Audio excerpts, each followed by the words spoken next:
This is our third session, right? We missed one because of the snow 2 Mondays ago, and so just as a reminder for you, and also if you're watching at home, we will be meeting also next week to go ahead and finish our sessions.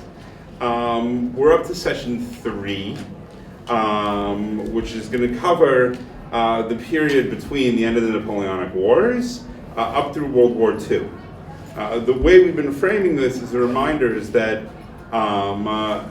we have events that sort of progress, and they sort of finish, they culminate in a devastating conflict, and the leaders of Europe, or we're going to see in this one, the leaders of the world, basically try to come up with a solution and to fix what's going on. The first of those was from 1648.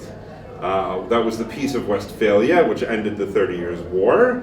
And that basically created the state system of states that we sort of still have today. The idea that states were sovereign, the idea that states had a monopoly on the use of force, and the idea that the ruler and the state were not the same thing. Right? That the state wasn't a person's personal playground. Even if you had an absolute dictator, that in some capacity they were acting on behalf of the state or on behalf of the people, and not, at least in theory, just for themselves. So going from 1648, you had these states, their central governments gained more power, but even again in the strong monarchies, they didn't own the state, right? They were a part of it, they served it. Now, religious war had basically been banned, right? Part of having sovereign states is that they get to decide what goes on in their own borders. But these different states still sort of need excuses to go to war if they're trying to gain more power. And so the main thing, one of the main ways they did that was by recognizing or not recognizing governments, right? So France joins in the American side on the American Revolution by saying this isn't an internal British affair anymore. This is a new government, an American government, and they're separate from Britain, and so now we can intervene because this is an international conflict, right? It's not an internal conflict anymore. And then we had the French Revolution, where a lot of the monarchs of Europe did really want to intervene because of changes going on in the government. And then, of course, we have Napoleon, and Napoleon conquers all these places. And when he's finally defeated, the European monarchs say, okay, something went wrong then. We have to figure out how to stop that from happening again, right? Our state system that's worked up until now, from 1648 really up until the early 1800s, the late 1700s, we have to fix it. And so they basically have two things that they try to do. The first is they say that internal democratic thing, we don't really like it. Right? You need a leader who will prevent that kind of chaos, because that kind of chaos can overflow. And so they try to put a monarchy back into France.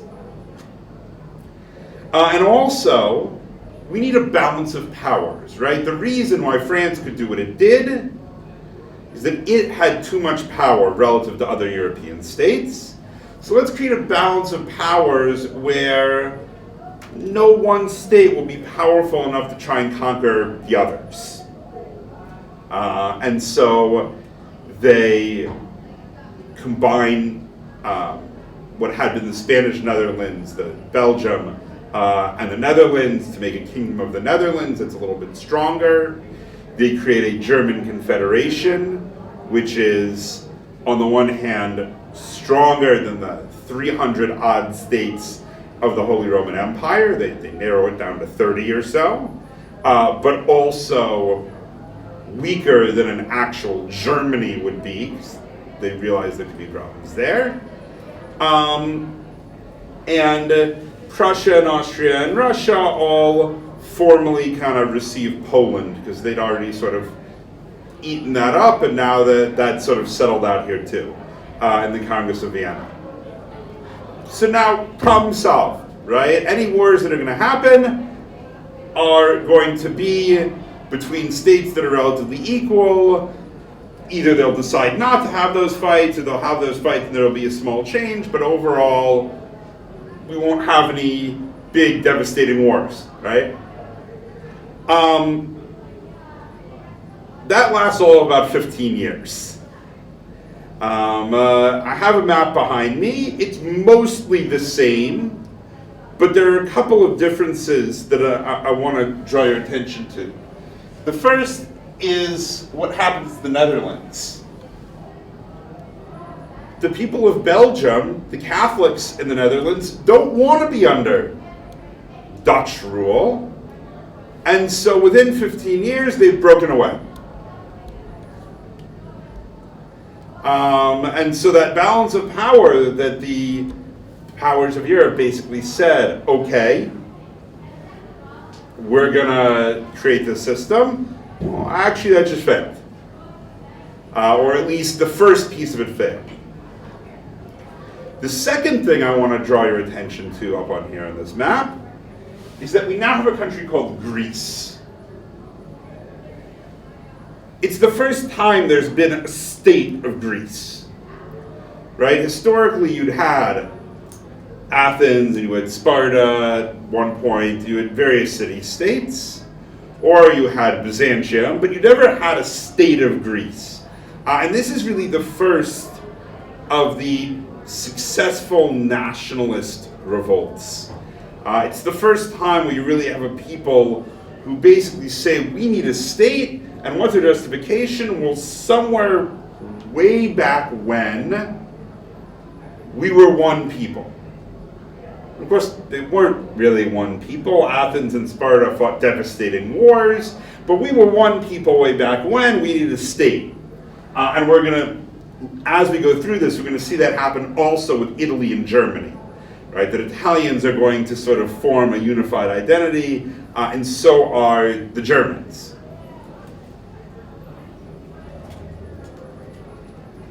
And this is also the beginning of the breakdown of the Ottoman Empire. Right? Over the course of the 1800s, the Ottoman Empire is going to become known as the sick old man of Europe. It's going to be falling apart. And that's going to cause all sorts of problems, in part because you have all these new small states, and they're not part of this balance of powers. Right? That is, the other European powers, Britain and France, both supported this Greek Revolution, right? It was against Muslims. It sort of harkened back to that legendary age of Greece that Western civilization loved. Right? Lord Byron, of course, very famously is involved because it's this great cause and gets himself killed. But it's also sort of the beginning of the breakdown already of this balance of powers. And eventually you're going to get Romania and Bulgaria and all these Eastern European states coming out of the Ottoman Empire. And because they're not strong, that's going to lead to this breakdown, and of course eventually to World War I. The other piece, and you can't see it from the map, is that France, that attempt to make France into a monarchy again, has kind of failed. We had Napoleon. Napoleon is defeated, and Louis XVIII, Louis XVI's brother, is put on the throne by the European powers. But of course the problem is that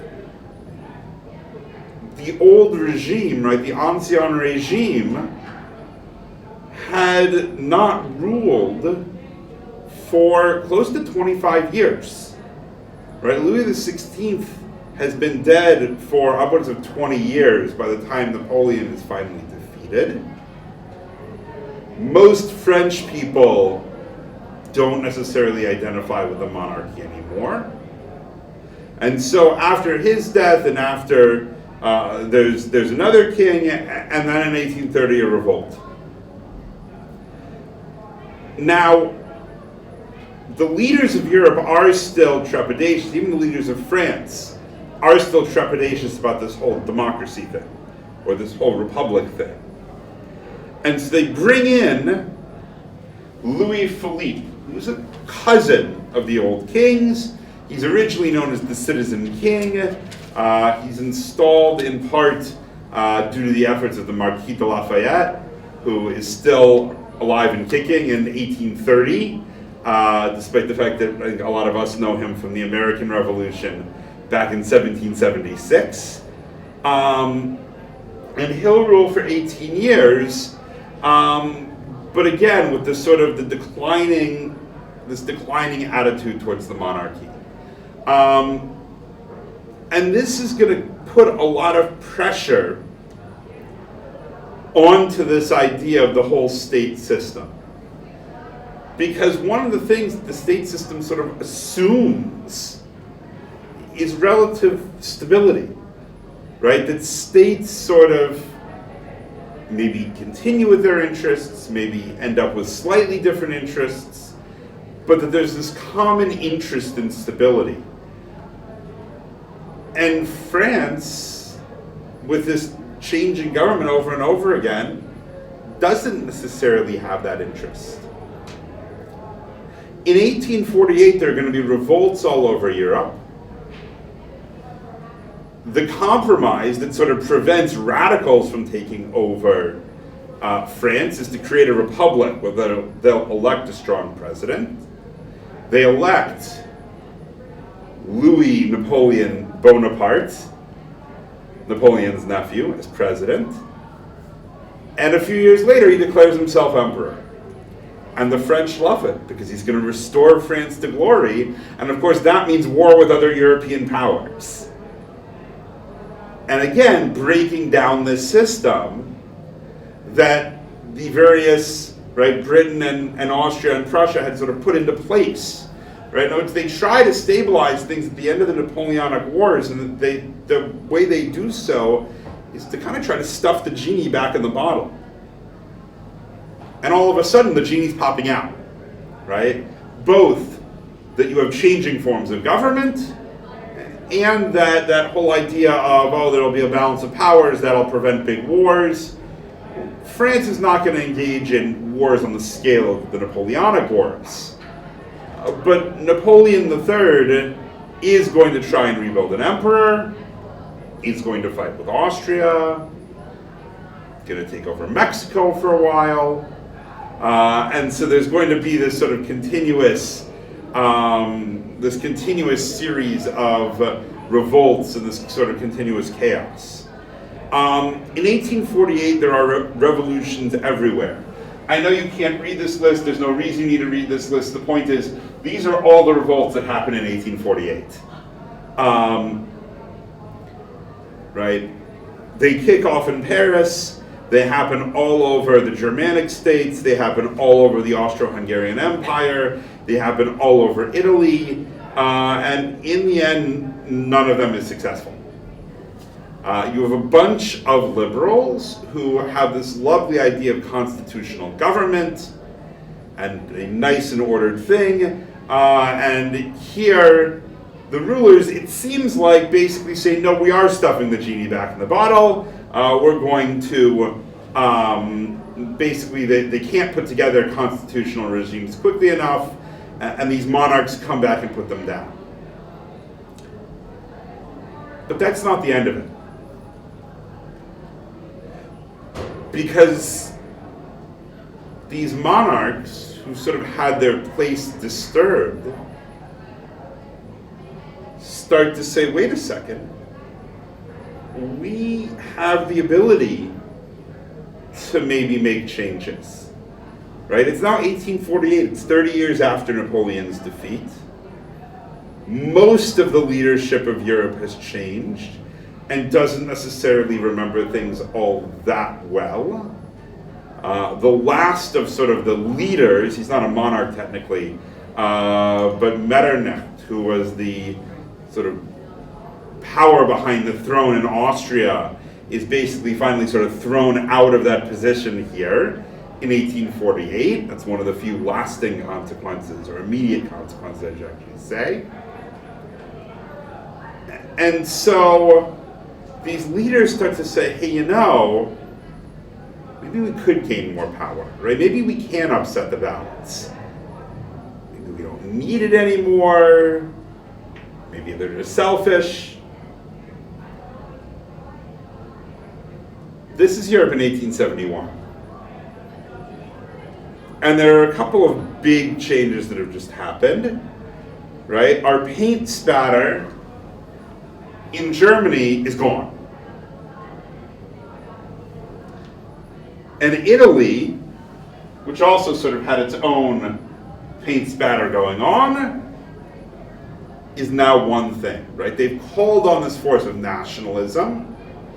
These leaders have basically said, well, we're going to create these big, strong states, right? Instead of having small, little states, we're going to call on this force of nationalism. We're all Germanic. It doesn't matter that you have Lutherans in the north and Catholics in the south. It doesn't matter that people eat different foods to some degree or wear different clothes.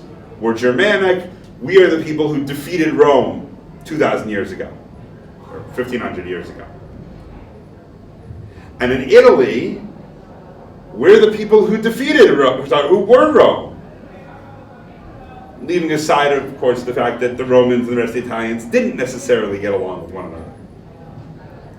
And so you suddenly have these new powers, and in particular, remember that we said Germany is something that the powers at Vienna had been very scared of, right? Because the Germanic states have been relatively wealthy for the last 700-800 years. It's the first place you really have big trading networks in the Middle Ages. There are lots of people there.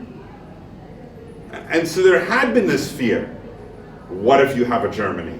Let's not have a Germany. And yet, we end up with one. Italy, they're not so worried about.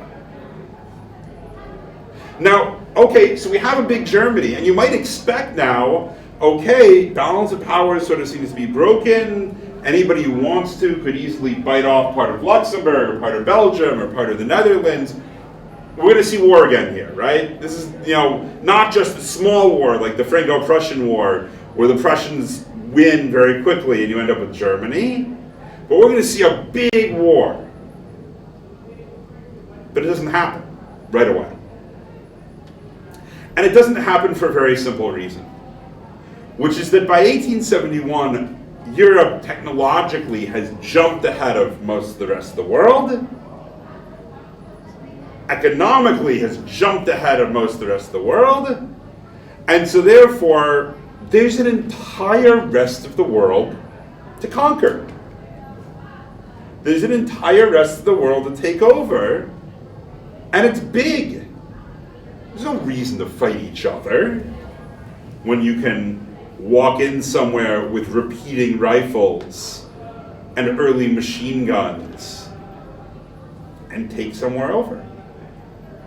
Britain, by this point, rules, or I should say the UK at this point, really, rules India. But there's plenty of other space. This is Africa. And what's really important here is that in the mid-1800s, most of this would have been this gray color, right? Most of this would have been ruled by Africans. You had the Dutch Free State, right, or really the Boers down here, all the way to the tip of South Africa. You had a few colonies, European colonies in North Africa starting up. But for the most part, Africans ruled Africa. In 1884, there's a conference in Berlin where Germany, which of course has been behind in the whole imperialism game because there hasn't been a Germany up until 1870, 1871. In 1884, there's a conference in Berlin, and a decision is made if you can get somewhere and sign a treaty with the locals and raise a flag, it's yours. No fighting allowed. And everybody begins to. And so the French take over almost the entire western area of North Africa and even into a little bit of Central Africa. The British attempt to make a run straight north-south. The Germans kind of cut that off over here. King Leopold of Belgium, as his own personal property, ends up with the Congo to really devastating results, right? Terrible, terrible atrocities. And by the early 1900s, they've taken over everything except for 2 states. So there's only 2 places in Africa not under European rule. Ethiopia, which has a relatively powerful ruler who has managed to, first of all, acquire European weapons, and second of all, because he's surrounded by French and British and Italian colonies or territories, basically says to the various European powers, if you attack me, I will sort of sign on with the other European powers. And because of your agreement, then you can't take over my state. So he's independent. And Liberia basically is sort of under US protection and can do its own thing. Otherwise, they've taken over all of Africa. China has been sort of under European, not domination, but you could actually sort of say domination, for the mid-1800s. Very famously, there are 2 wars fought, the Opium Wars, where Britain and France basically forced the Emperor of China to accept the fact that opium is going to be sold in his empire, that they can provide cheap drugs to help their balance of trade, which is kind of horrifying. But in the late 1800s, a system of spheres of influence is formally set up. It had sort of already existed, but it's formally set up in the late 1800s. There's a very famous political cartoon over here with caricatures of Queen Victoria, of the Kaiser, of the Tsar of Russia, Marianne, right, of France, because by this point Napoleon III has been defeated and France is a republic, and so it's their Lady Liberty, and the Emperor of Japan, because Japan by this point has joined into the imperialism game. And if you want to think about sort of the disrespect that the Europeans have for China, have for non-imperial powers, you can note the difference between the caricature of the Japanese emperor, who looks pretty normal. I mean, not any more caricatured than Queen Victoria over here, versus the Emperor of China, which is a terribly racist caricature. And they really don't have respect for him. And they're dividing up a pizza, basically, between them. And you can see, basically, each European country gains power in China, and only this little gray area over here remains under the direct control of the emperor. Everything else is distributed out among various European powers. And the same thing is true all over Asia by the early 1900s. In theory, there's a kingdom, there's a Persian kingdom or a kingdom of Iran, but practically speaking, the Russians have a big sphere of influence in the north, the British in the south, and in 1912, when the emperor attempts some more independence, kind of with the help of some American businessmen, the British and Russians basically tell him no. and basically exert their force over the country. You can see here, right, that Russia also controls sort of the area near Mongolia. Britain, of course, controls India. The French control what's today Vietnam and Cambodia and Laos. And basically the only thing in essentially most of Asia that's not under an imperial power is what was then known as Siam, right? Thailand, which you might know from The King and I, exactly. Pretty much under the same method as in Ethiopia, where the ruler of Siam basically managed to acquire European weapons and sort of threatened the European powers that he would ally with their enemies or submit to their enemies if they tried to take him over. South America has actually mostly gained its independence by this point, right, starting in the early 1800s with Simón Bolívar. But at least it is under either, you could say, American domination, and in some places directly, like in Panama, Central America, or under American protection, sort of under the Monroe Doctrine and the Roosevelt Corollary, and most of the Europeans are staying out. But that's the problem, at least in terms of conflict, right? Imperialism is its own issue, it is a problem. But in terms of conflict, we've already said there is nowhere in Europe to conquer anymore, other than maybe some of these smaller states. By the early 1900s, they've taken everywhere over, right? There is no more, oh, let's all grab Africa. Africa's divided up. Asia's divided up. Latin America is off limits. And so if you want to gain more power as a European country, you have to go to war, right? So now, imperialism, again, I don't want to underplay the effect that imperialism has, certainly on the people who live under imperialism, and that's the bulk of the world's population, right? That has devastating effects in many, many places. In terms of understanding the system of international relations here, though, for our purposes, right, they're sort of under this European domination, or in the Philippines, American domination,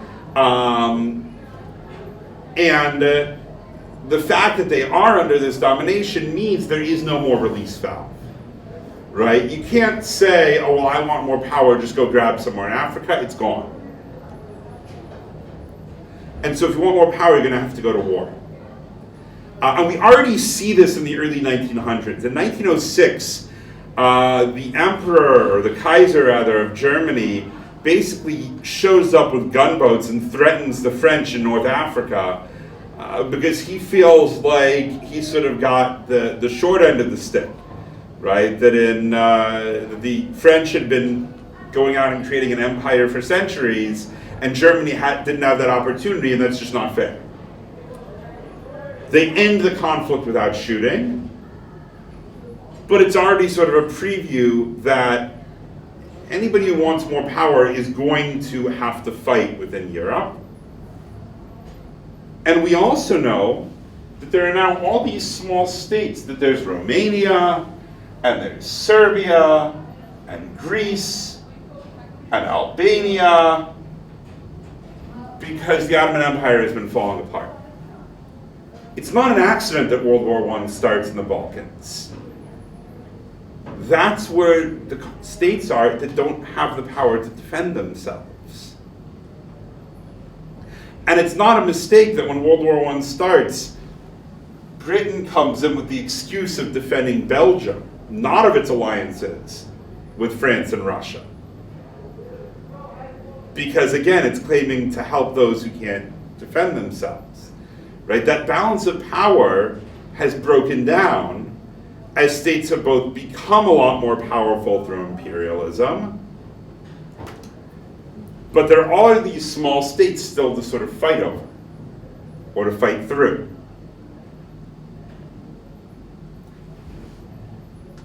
Now, World War I happens, and it is, as we all know, devastating, right?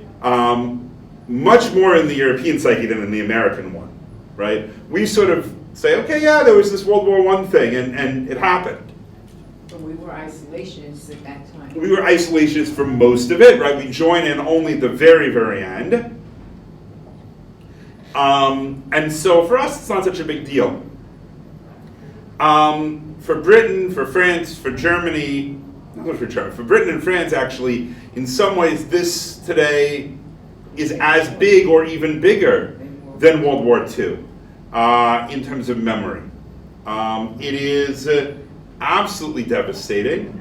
There are still a few regions in France where no one can live because of the quantities of chemical weapons that were used, the quantities of unexploded shells, where you can still, right, wildlife has grown back, but if you test the plants there, they're like they would be unsafe to eat, even today, because of the quantity of chemical weapons and toxins that are still there. It's a much smaller area, but really that area, that no man's land area, really experiences that. And that's because, of course, in the West, once the lines are drawn, once the trenches are built, the war basically moves no more than about 20 miles in either direction for the next, 4.5 years.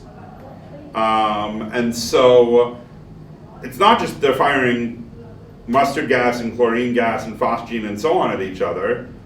They're doing it all over the same tiny swath of land.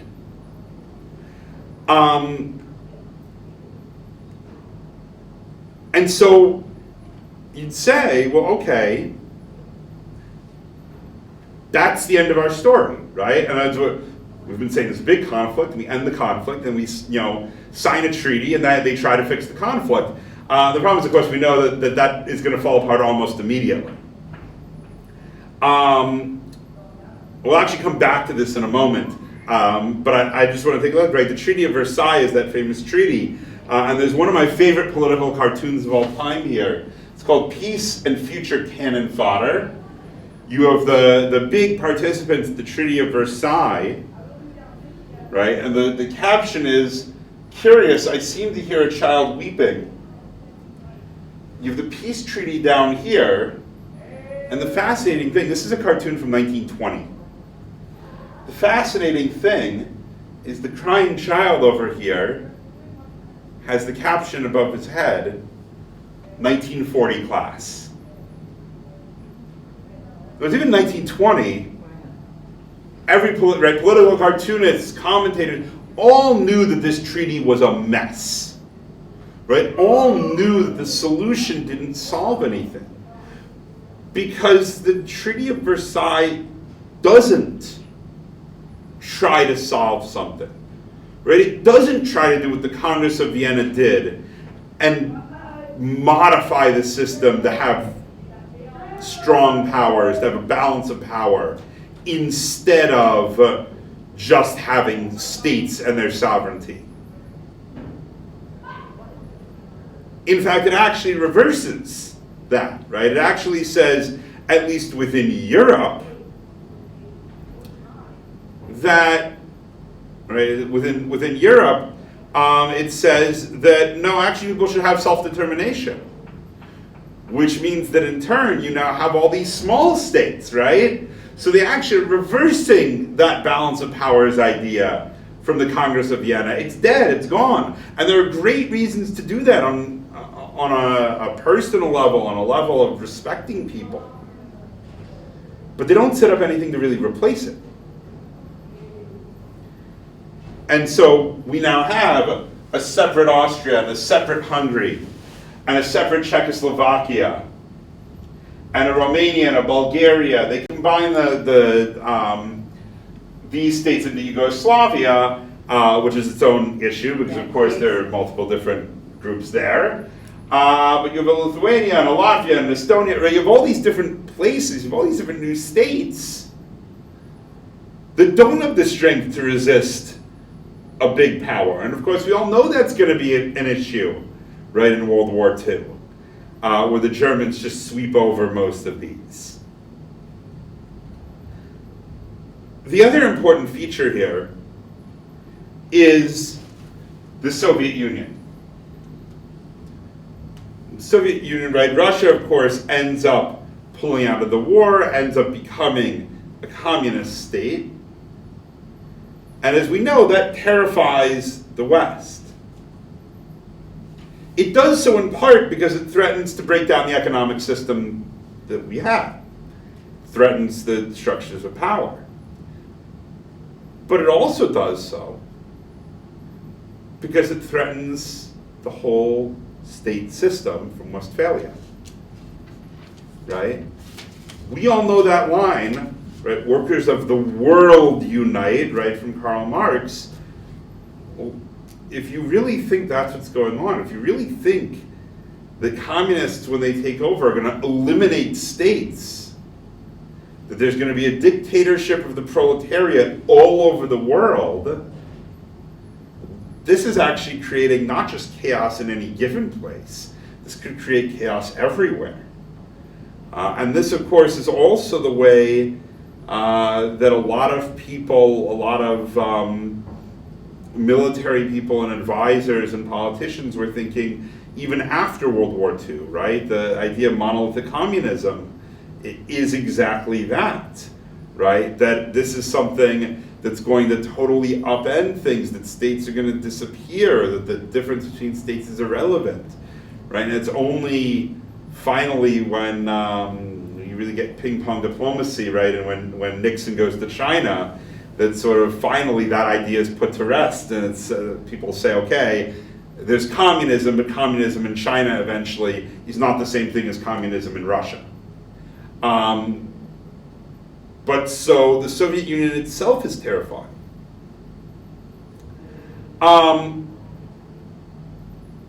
Now, the other piece, the other thing that happens is that there's this idea of the League of Nations, right? That how are we going to stop? This is the attempt. This is the one attempt with the Treaty of Versailles to really solve that problem from World War I, right? To say, this was a devastating war, let's never do that again, let's fix this. And actually, this is going to get modified after World War II, and that's going to be the attempt from World War II to fix this, right? So the League of Nations and then the United Nations, right, is going to be our sort of culminating attempt at a corrective to the state system. What's interesting with the League of Nations is who's included and who's not.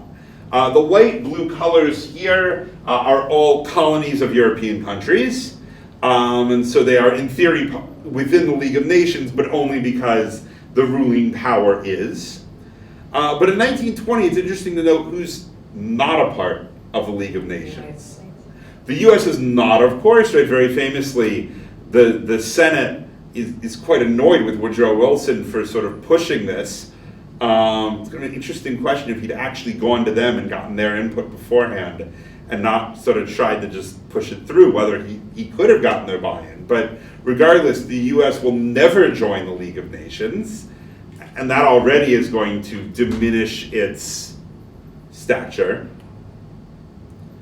The Soviet Union isn't invited because, of course, they're those communists over there and they're trying to break everything down. They will eventually be allowed to join in the mid-1930s, but by that point it's actually almost going to be falling apart. Germany isn't allowed to join, and excluding Germany from this whole new system is, of course, one of the things that's going to cause problems in World War II. Right? The entire aftermath of World War II with the Marshall Plan, and where the US decides to build up Germany, or West Germany at the time, again, is in part to correct this problem. Right? Is in part because the League of Nations had such obvious flaws that if you don't want Germany to go to war, well, you got to include it in the system. Why did they exclude it? Punishment. Yeah, they were the losers. Right. What's interesting, actually, right, we saw France doesn't actually really get punished after Napoleon. No. And to a large degree, interestingly, at least West Germany doesn't get punished after World War II. That excluding someone from the system is seen as counterproductive, right? Excluding them from the community of nations is seen as not really necessarily working, right? As sort of not having control over them. Bringing them into the system, right, is a way to help control them. So that whether it's because people realize that anger was very counterproductive by the time they end World War II, or also whether there's sort of a feeling, right, with World War I, the Kaiser was the legitimate government. With World War II, we're going to see in a moment, Hitler and the Nazis were the legitimate government, but you can kind of make excuses, right? And sort of push that aside and say, oh, it was those crazy people who took over. And actually the same thing is done with Japan after World War II, right? The emperor's role in World War II and in the rise of the Japanese nationalists basically gets played down. And all the blame is put onto Tojo and onto the other ultra-nationalists, when actually most historians now say that the emperor had a much larger role and was generally approving of what they were doing. But again, after World War II, there's a realization that going after someone and saying we're going to exclude you and we're not going to allow you in actually is very counterproductive, which is something that after the Congress of Vienna they seem to have realized, and at the Treaty of Versailles they seem to have sort of forgotten.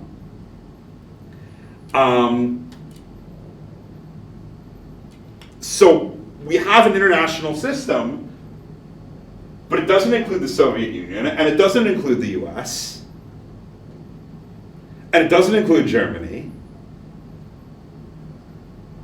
And although, in theory, the League of Nations can recommend the use of force, it doesn't actually have the power to really push anyone to do so.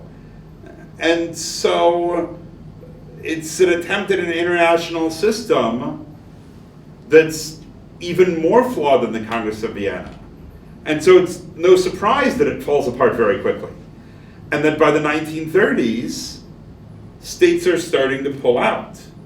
Right? Japan is going to pull out, Italy is going to pull out, various Latin American countries are going to start pulling out because there is no enforcement mechanism, right? There is no universal inclusion in the system.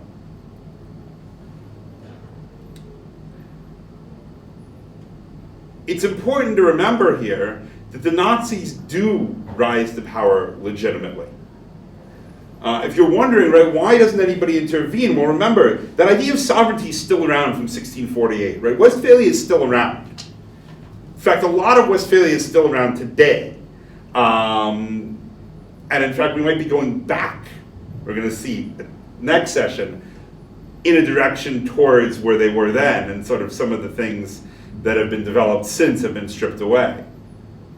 But you're not really supposed to interfere with another country's government.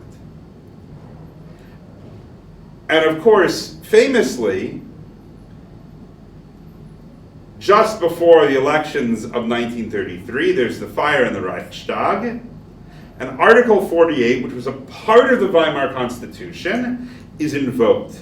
And in particular, the piece that's invoked is this, right? In case, this is the second line here, the second paragraph, in case public safety is seriously threatened or disturbed, the Reich President may take the measures necessary to reestablish law and order, if necessary using armed force.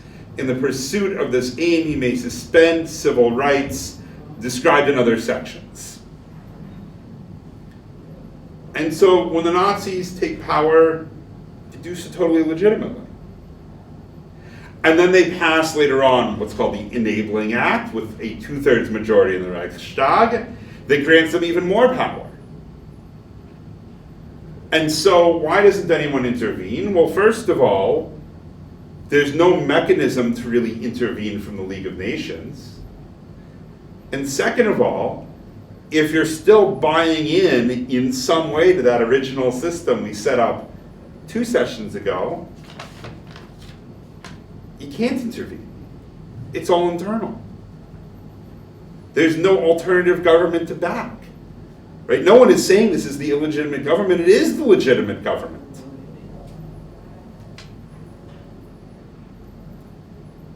So, after World War II, there's a new attempt that's made at trying to fix things, right? At trying to combine the World War I and World War II experience, and that's the United Nations. So in our case, right, we had a very easy, right, Peace of Westphalia in 1648, Congress of Vienna in 1815. Here it's the combination of the Treaty of Versailles with the League of Nations, and also the creation of the UN, right? Because in some ways, World War I and World War II do end up being this sort of combined conflict. And I have a couple of articles up here from the UN Charter to really focus on, right? The body that has the real power in the UN is the Security Council, right? Now, we said, interestingly, there is a General Assembly, and every country, every state gets a vote. And that is, again, directly from that 1648 thing in Westphalia, where they say every state is equal, every state is sovereign. They're not, we know, in power equal, but every state is sovereign. And so every state gets recognized, every state gets a vote. But the great powers are afraid of that. And so they create the Security Council. It's going to have 15 members of the United Nations. At the time, the Republic of China, France, the Union of Soviet Socialist Republics, the UK, and the US will be permanent members. Why those 5? Most powerful. So they are, in many ways, the most powerful, but the reason they're the most powerful is very simple. They're the Allied forces of World War II. That's right. Right? This is the big countries of the Allied forces. Why not Germany? Well, Germany was a powerful country before, is now a powerful country, but wasn't one of the big allies. Why not Brazil?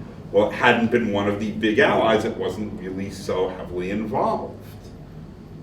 Why not Japan? Again, they're part of the Axis powers. And so these 5 powers are the ones that are the permanent members. And interestingly, of course, the official name for the Allied powers in World War II is not the Allied powers, right? The Allied powers was actually the official name from World War I. The official name from World War II was the United Nations. Already during World War II. During World War II. They considered themselves the United Nations, and that's where the name here comes from. So of course the leaders of the United Nations are the leaders of the United Nations. Each member of the Security Council gets 1 vote. Right? On procedural matters, you need 9 yeses, right? Affirmative votes of 9 members. On all other matters, you need an affirmative vote of 9 members, including the concurring votes of the permanent members. That is, if any of them vote no, it fails, right? We know this very famously from a lot of the resolutions involving Israel, right? The US is very well known for vetoing over and over again resolutions that might go against Israel. But why have this rule?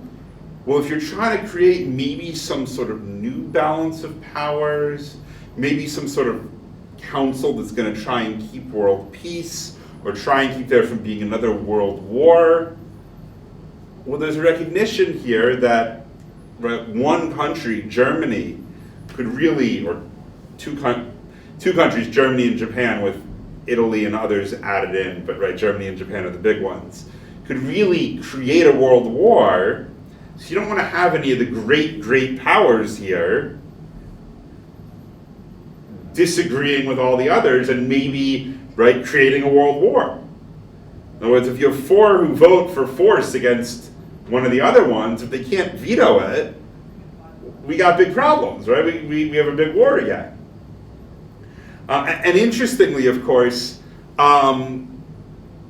therefore, the use of force under UN auspices is very rare, right? The UN will say, well, okay, we want to put in peacekeepers, but to really say, as they do in Article 42 here, right, that the Security Council can take such action by air, sea, or land forces as may be necessary to maintain or restore international peace and security, that almost never happens.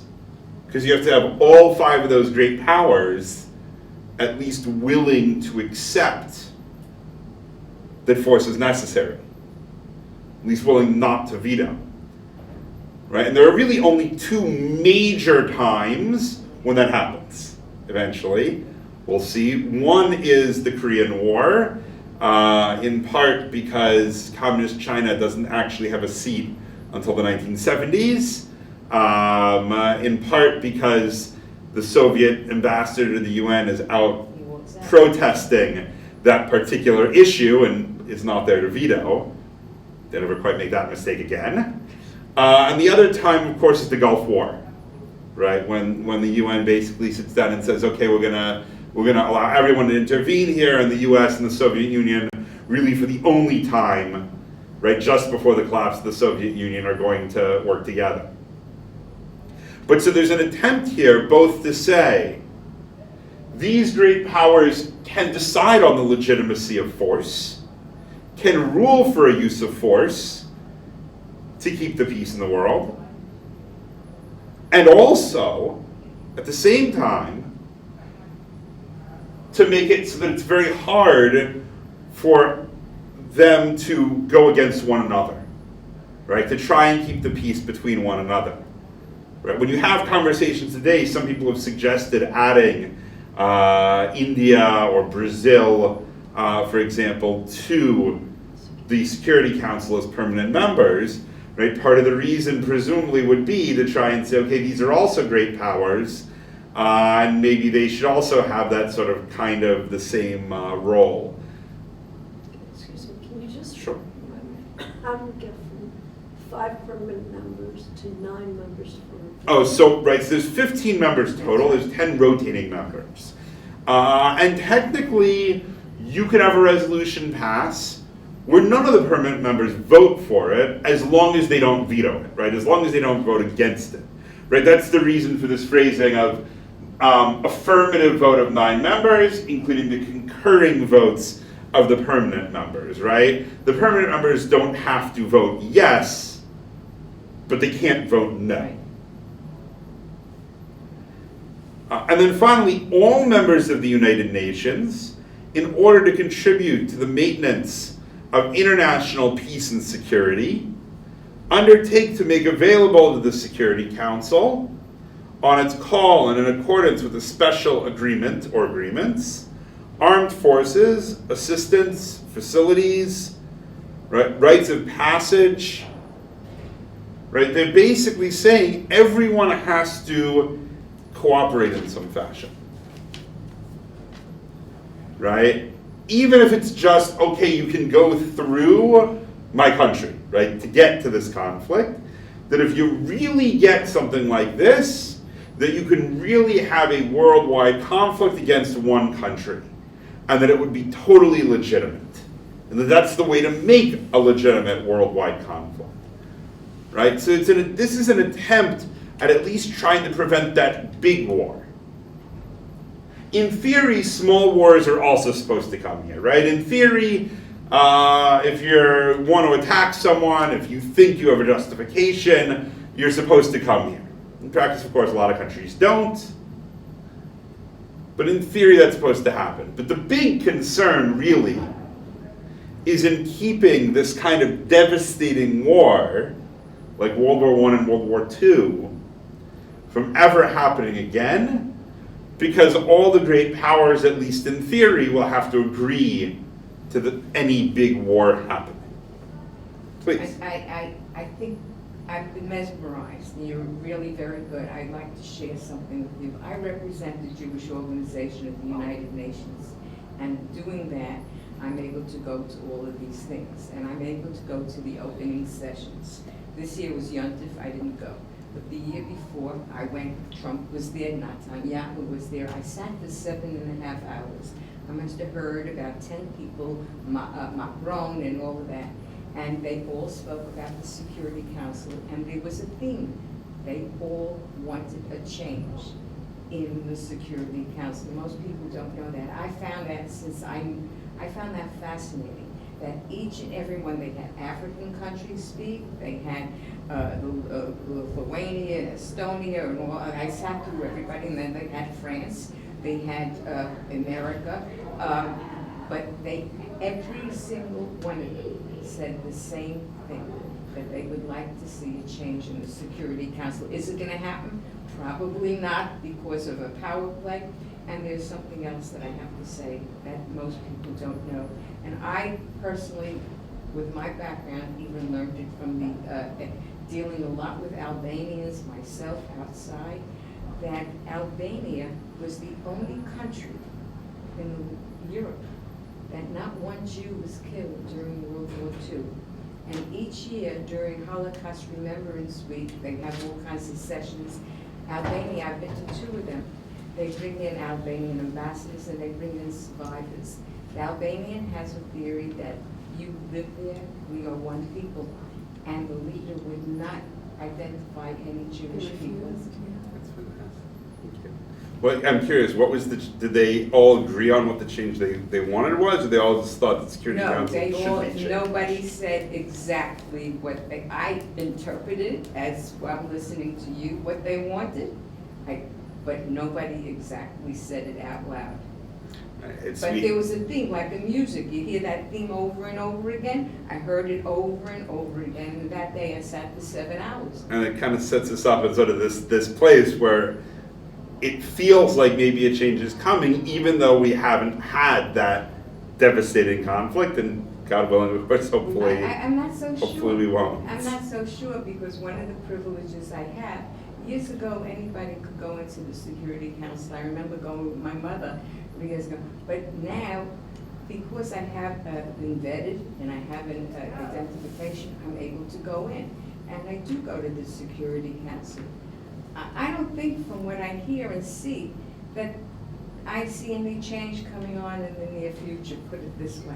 I don't want to take your time. Awesome. Well, we'll continue next week. I'll try. And figure out what's been going on. Thank you so much. Thank you. Thank you.